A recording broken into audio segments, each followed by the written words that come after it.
Now let us see how can we find the number of subsets of any given set. Let us consider one example, that is we will consider a set consisting of only one element, say 1, and we want to list down how many total possible subsets we can form out of this set. Now we can easily see that a null set is always the subset of any other set.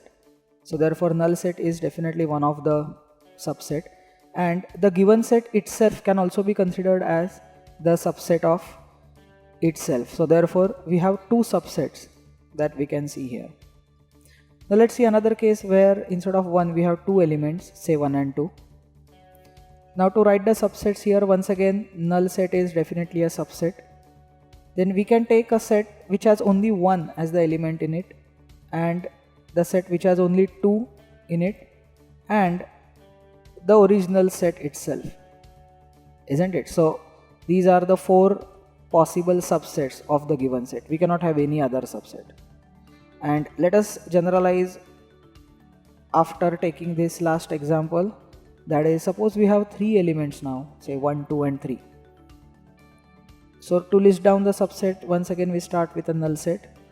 Then taking one element each, we can form 3 sets, that is containing 1, 2 and 3 respectively. Then we can also have the sets which contain 2 elements out of the original 3. So 1, 2, then 2, 3 and 1, 3. Alright, these are the subsets which have 2 elements each. And lastly we can have the original set also, that is 1, 2, 3. So these are the all possible subsets. Now let us try to find the pattern, because we want to know how many subsets are possible. So that is what we write here, total number. Now when we had only single element in the original set, we had 2 subsets. Then when we had 2 elements in the original set, we had 4 subsets. And when we had 3, we had 8 subsets. So looking at the pattern, it's clear that if there are n elements in the original set, then the total number of subsets will be given by 2 raised to n. Okay, so it's a very important formula. We can at least find out quickly how many total subsets are possible for any given set, which has of course finite number of elements, say n in it. Now based on this, let us learn one more term, that is called as the power set.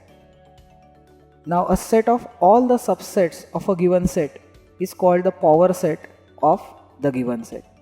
So it is just mere one additional term on top of what we had seen previously.